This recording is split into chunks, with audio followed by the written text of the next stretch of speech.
സ്വപ്പം music കേൾക്കാം. 1 2 3 4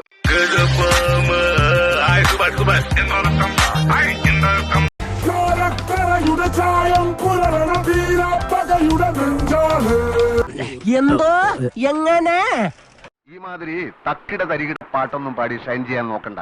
എന്നെ പോലുള്ള സാധാരണക്കാർക്ക് പാടാനും ഡാൻസ് ചെയ്യാനും പറ്റുന്ന പാട്ടാണെങ്കിൽ മതി. എന്നാ ഇപ്പൊ ശരിയായി തരാ.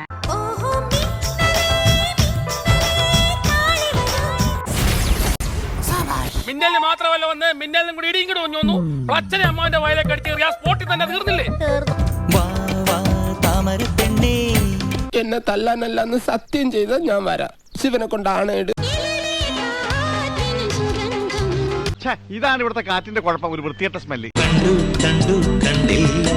ഒന്നും കാണുന്നില്ല. ഇല്ല, ശൂന്യത മുഴുവൻ ഇരുട്ട. എന്റെ ഈശ്വര, ഇയാളുടെ ചെവി പോയെന്നാ തോന്നണേ. ഹലോ, ടെസ്റ്റിംഗ്, ചെവി ടെസ്റ്റിംഗ്.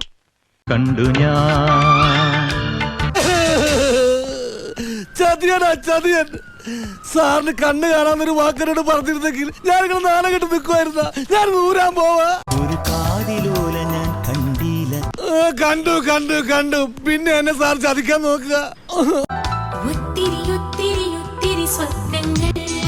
ഒരു കാറ് വാങ്ങണം, ഒരു ഫ്രിഡ്ജ്, AC, VCR, TV. നമുക്കങ്ങ് സുഖിക്കണം. കുറച്ചും കൂടി മതി, കുറച്ചും കൂടി മതിയല്ലോ. നെഞ്ചുടുക്കിന്റെ നാളത്തുടിപ്പിൽ നെഞ്ചത്തെന്ന് പറഞ്ഞ ഏതാണ്ട് ഈ ഭാഗത്തായിട്ടാണ് ഇവരറിയാ അല്ലടാ. ആര് പറഞ്ഞു, ആര് പറഞ്ഞു? ഇയാളല്ലേ പറഞ്ഞത് കുറെ ഉള്ളി പറക്കെ കുറെ കാണുന്നു. ഒരു ഫ്രീ ചായ ഇവന് കൊടുക്കും. എന്നൊരു 50 രൂപ എടുത്തേ. പുലരിക്കിണ്ണം പൊന്നിൽ മുക്കിയതാരാണോ? എനിക്കറിയില്ല. പുല്ലാങ്കുഴലൊരു പാൽക്കടലാക്കിയതാരാണോ? ഇത്തരം ചോദ്യങ്ങൾക്ക് ഉത്തരം അറിയാമെങ്കിൽ പണ്ടേ ഞാൻ കളക്ടറായനെ. കുറച്ച് മതി, ഒരു 10 കിലോ. ഇതിനൊരു അന്ത്യമില്ലേ? സിറ്റിയിൽ 10 സെന്റ് സ്ഥലം ചോദിക്കും. പുള്ളിപ്പെറുക്കി അവർ 500 രൂപ കാണും. എന്റെ പട്ടിക്ക് വേണം. കിലുകിലുക്കം കിലുകിലുക്കം കിലുകിലുങ്ങനെ ഇങ്ങനെ നിൽക്കുന്നോണ്ടായിരിക്കും ഇരിക്ക. പൊന്നാമ്പൽ പുഴയിറമ്പിൽ നമ്മൾ അന്നാദ്യം കണ്ടതോർമ്മയില്ലേ? ഇല്ല.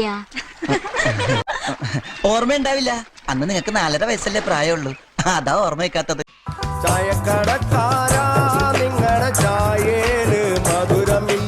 ഇവിടെയൊക്കെ വിത്തൗട്ട് എന്ന് പറഞ്ഞ മധുരം ഉണ്ടാവില്ല. അപ്പൊ ഞാൻ പോട്ടെ. എന്റെ കാര്യം കൂടെ ഒന്ന് പറയടാ. ഈ പാവത്തിന് ഒന്ന് അഡ്ജസ്റ്റ് കൊടുത്തേക്ക്.